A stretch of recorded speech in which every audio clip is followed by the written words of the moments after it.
जय माता दी। अपना भाग्य स्वयं बनाएं। कैसे बनाएं, कब बनाएं, कहां बनाएं, किस तरह के कर्म करें और किस तरह की गलतियों से बचें ताकि आपके इन सारे क्यों, कब, कैसे का सही समाधान हो सके। ऐसे ही 5 आदतें होती हैं जिनको आपको अपने जीवन में जरूर अप्लाई करनी चाहिए। इससे चूंकि ना सिर्फ आपका बल्कि आपके आने वाली पीढ़ियों तक का भविष्य भी निर्धारित हो जाता है और आप फिर यूं नहीं पूछते कि मेरे भाग्य में क्या लिखा है, मेरे नसीब में पता नहीं क्या लिखा है। अगर आप इस सेंटेंस को बोलते हैं तो आप स्वयं सोच कर देखिए, जब आपको इस सवाल का जवाब नहीं पता तो कोई दूसरा कैसे दे सकता है, क्योंकि कहीं ना कहीं आप स्वयं ही अपनी गलतियों को पहचानते हैं, दूसरा बताता है तो वो दोष में आ जाता है। इसीलिए मैं आपकी गलतियों को यहाँ उजागर करने के ध्येय से ये वीडियो नहीं लेकर आया हूँ। मैं तो सिर्फ आपको ये कहने आया हूँ कि ये 5 आदतें आप अप्लाई कर लीजिए अगर नहीं कर रहे हैं तो, ताकि कहीं ना कहीं जो आपकी लाइफ की अटकन है वो खुल जाए। और भगवान कृष्ण ने भी गीता के दूसरे अध्याय में लिखा है कि जो इंसान इस संसार रूपी यज्ञ में अपने कर्म की सही आहुति देगा वो पार उतरेगा। तो आपकी जन्म कुंडली के अंदर प्री डिसाइडेड होता है कि आपको किस तरह की जॉब करनी चाहिए या आपको किस तरह का व्यापार करना चाहिए। आप व्यापार के लिए पैदा हुए हैं या आप नौकरी के लिए पैदा हुए हैं, और अगर आप व्यापार या नौकरी जो चूज करते हैं तो आप किस फील्ड के लिए पैदा हुए हैं, ये सारे जवाब उसके अंदर लिखे होते हैं। इसीलिए आप अपनी जन्म कुंडली को सही तरीके से पहचान जाएं। अगर आपकी नहीं है तो जो मैं 5 आदतें बताने जा रहा हूं इनको आप अप्लाई करके देखिएगा, आपको खुद महसूस होने लग जाएगा आप कहाँ गलतियां कर रहे हैं। तो चलिए अब सबसे पहली चीज आपको बता देता हूँ।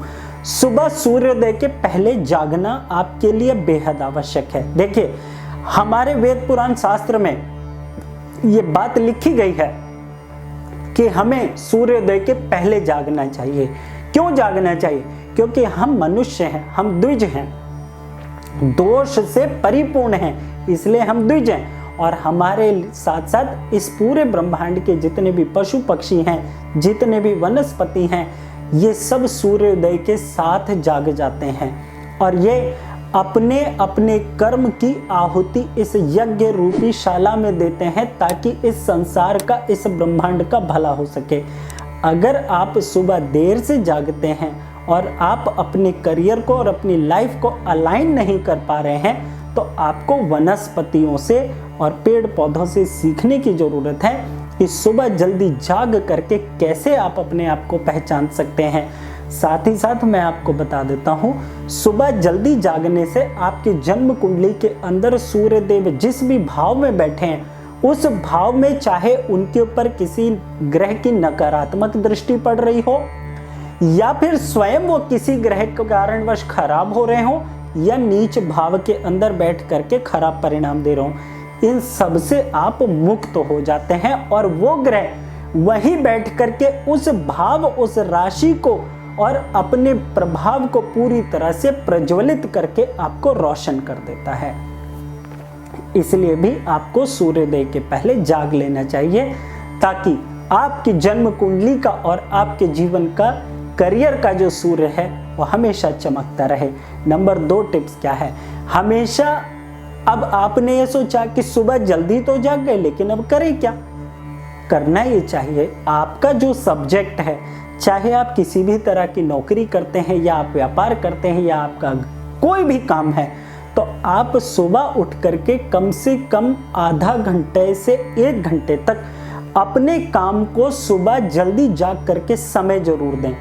आपके चेतन मन के अंदर एक ऐसी चेतनता जाग जाएगी कि आप अपने काम के मास्टर ब्लास्टर बन जाएंगे।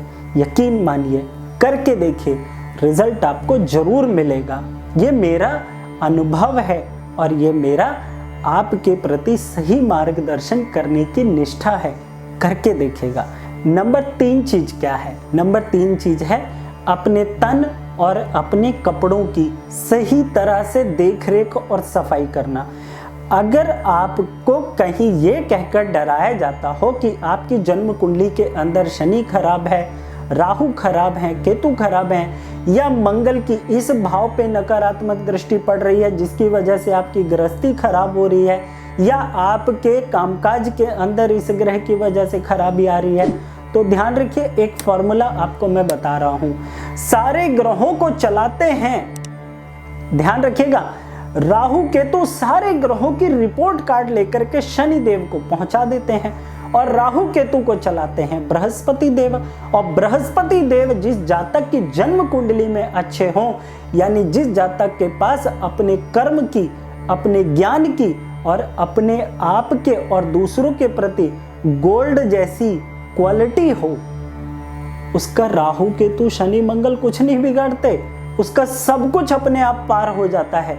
इसीलिए आप अपने कपड़ों की देखरेख बहुत अच्छे से करें, हमेशा धुले साफ किए हुए प्रेस किए हुए ही कपड़े पहने। और राहु केतु का उपाय सबसे बेस्ट यह है कि रोजाना आप अच्छे साबुन से अपने शरीर को रगड़ रगड़ कर नहाइए, साफ करिए, अपने जूते अच्छे से साफ करिए। राहु केतु आपकी तन की दुर्गंध के साथ आपको बुरा प्रभाव देते हैं, ये ध्यान रखिएगा। अगर आपके तन की दुर्गंध बहुत ज्यादा है और आपको शनि राहु केतु की समस्या हो रही है, तो यह उपाय आप आजमा कर देखिएगा, आपको अच्छा रिजल्ट अवश्य मिलेगा। अब बात करते हैं चौथा टॉपिक क्या है।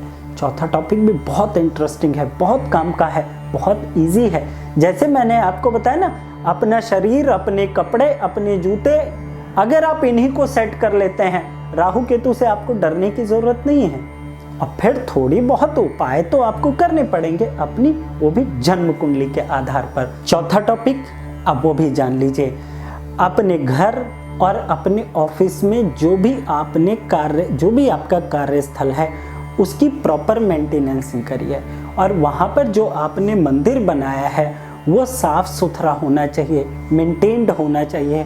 ऐसा नहीं कि मूर्तियों पर और जो भी आपने वहाँ पर यंत्र वगैरह लगाए हैं वो धूल मिट्टी चाट रहे हों, या उनके ऊपर किसी भी तरह की गंदगी पड़ी हो। वहाँ पे आप खंडित मूर्ति की पूजा कर रहे हैं, आपको पता ही नहीं कि मंदिर में क्या रखा है और क्या चीज़ें हटाने योग्य है। अगर आप अपने घर के मंदिर और अपने ऑफिस के मंदिर को आप मेंटेन रखते हैं, साफ सुथरा रखते हैं, और आपकी जन्म कुंडली के आधार पर जिन ग्रहों की पूजा आपके लिए करने योग्य है, अगर आप उनकी पूजा करते हैं, तो आपकी जन्म कुंडली का 9वां भाव, आपकी जन्म कुंडली का 5वां भाव, आपकी जन्म कुंडली का पहला और दूसरा भाव हमेशा आपको प्रभावशील क्षेत्र के अंदर ले जाकर के प्रभावित बनाता रहेगा, और आप इंट्यूशनल के मालिक बन जाएंगे। और आपको पता ही होगा कि सामने वाला क्या बोलने वाला है, और आपको बोलने के पहले ही उसकी बातें पता होंगी। करके ये भी देखेगा। और अब 5वीं टिप को भी जरूर समझ लिया। आप एक अध्यापक हैं, आप एक लेक्चरर हैं, आप एक प्रोफेशनल लॉयर हैं, या किसी भी तरह के आप कंसल्टेंट हैं, आप डॉक्टर हैं, मीन्स आप चाहे किसी तरह की सर्विस डिलीवर करते हो या आप किसी तरह का प्रोडक्ट डिलीवर करते हैं, आप 2 ही तरीके से इस पूरे संसार में आप रोजी रोटी कमाते हैं।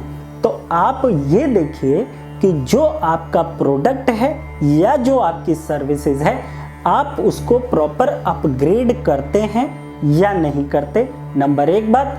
नंबर 2 बात, क्या आप उनसे संबंधित आप अपने समय आने पर किताबों को पढ़ते हैं या नहीं पढ़ते। अगर आप नहीं पढ़ते हैं और आप सपना देख रहे हैं कि आप एक बहुत अच्छे, बहुत टॉप, बहुत अच्छे और बहुत सफल व्यक्ति बनेंगे, तो माफ़ करना, आप इस गलती को इग्नोर करके आपको कहीं ना कहीं समस्या उठानी पड़ सकती है। इसीलिए रोजाना कम से कम 1 घंटा अपने प्रोफेशन की किताबों को जरूर दीजिए, ताकि आप हमेशा रॉकेट के जे कर्व शेप में हमेशा तरक्की करें। और भगवान करे, ईश्वर करे, मेरी आपके प्रति यही उनसे प्रार्थना है कि हमेशा आप खुश रहें, खुशहाल रहें, स्वस्थ रहें, और जहाँ भी रहें माला माल रहें। मेरा वीडियो आप अगर YouTube पर देख रहे हैं तो चैनल को सब्सक्राइब कर लीजिएगा, और अगर Facebook पर देख रहे हैं तो पेज को लाइक कर दीजिएगा, ताकि आप और हम आपस में हमेशा जुड़े रहें। इसी के साथ जय माता दी।